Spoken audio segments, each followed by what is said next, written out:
He had been avoiding her. Not out of hostility, but out of fear. Fear that arrives when something matters too much. She found Liaison Officer Eli Voss had become very good at not being in the same room as Princess Vaela. This was logistically a significant achievement. The Vethari diplomatic compound was not large. There were only so many corridors, so many common areas, so many scheduled functions that both of them were required to attend. He had managed 3 weeks by the specific combination of arriving early and leaving before she arrived, staying late at his desk when the corridor routes overlapped, and accepting every assignment that took him to the facility's secondary wing. He was aware this was not sustainable.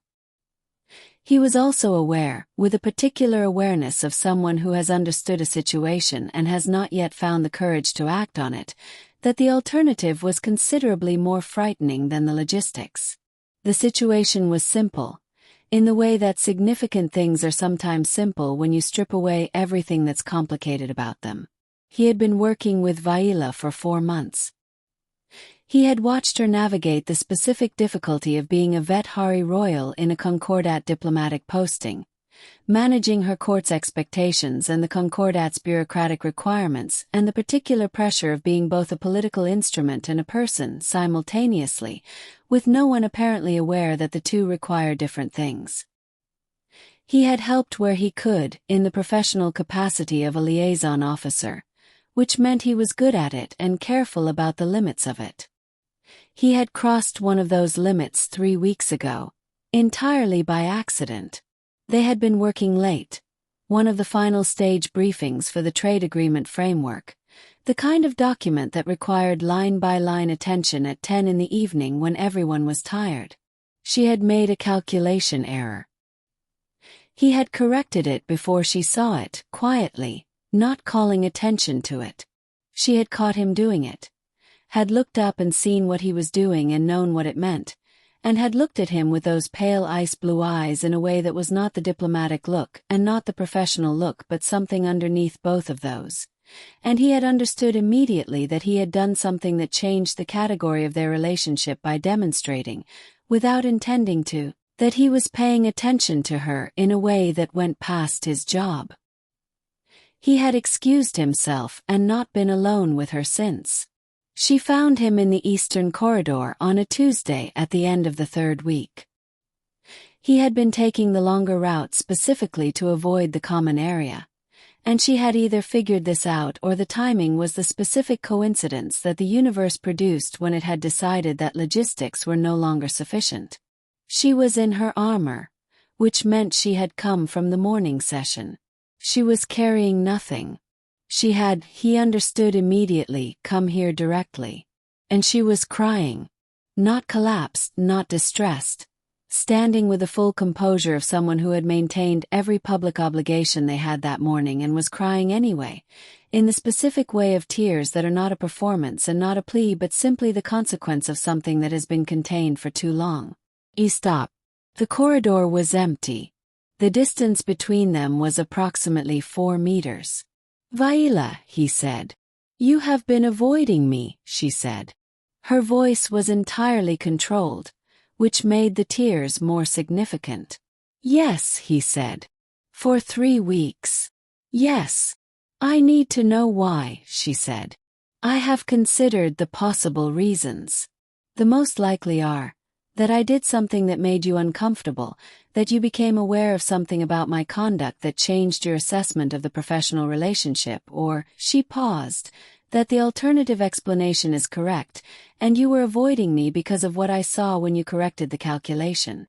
He did not say anything. "Tell me which one," she said. He looked at her, at the composure, at the tears, at the 4 meters of corridor between them and 3 weeks of logistics. "The third one," he said. She was quiet for a moment. Tears tracked down her face and she made no move to address them. "I thought so," she said. "I have also been managing a situation for 3 weeks. The difference is that I did not have the option of avoiding you, because my obligations required me to be in the rooms where you were not." "I'm sorry," he said. "I don't want an apology," she said. I want to understand why you decided that the correct response to whatever you realized was to disappear. He looked at the floor, the corridor, her. Because, he said, if I had stayed, I would have had to say something, and I didn't know what to say, and saying the wrong thing to someone in your position seemed. He stopped. Started again. You're a Veterinary Royal on a diplomatic posting. I'm a Concordat Liaison Officer. The professional structure has a clear. I'm aware of the professional structure, Vaela said. I have been operating within it for 4 months. I'm also aware that what I saw 3 weeks ago was not a professional gesture. She looked at him steadily. What I would like to know is whether the reason you disappeared is that you wanted to stop feeling what you were feeling, or whether it's that you didn't know what to do with it. He considered the honest answer. The second one, he said. She exhaled, a small, controlled sound that was somehow the most significant thing he had heard in 3 weeks. Then come back, she said. I am not asking for anything that isn't there. I am asking you to stop disappearing from rooms I'm about to enter. She looked at him. We are both going to continue having professional obligations. We are both going to continue working in this compound. The 3rd week was. She stopped. Lonely, he said. He had not meant to say it. It was accurate. Yes, she said. Exactly that. The tears had slowed. He walked the 4 meters between them and stopped at a distance that was not professional and not anything else yet, just honest. I'll stop disappearing, he said. She looked at him with those ice-blue eyes, still slightly reddened, still carrying everything she had been managing for 3 weeks. Good, she said. They walked back toward the common area together. The 3rd week was over.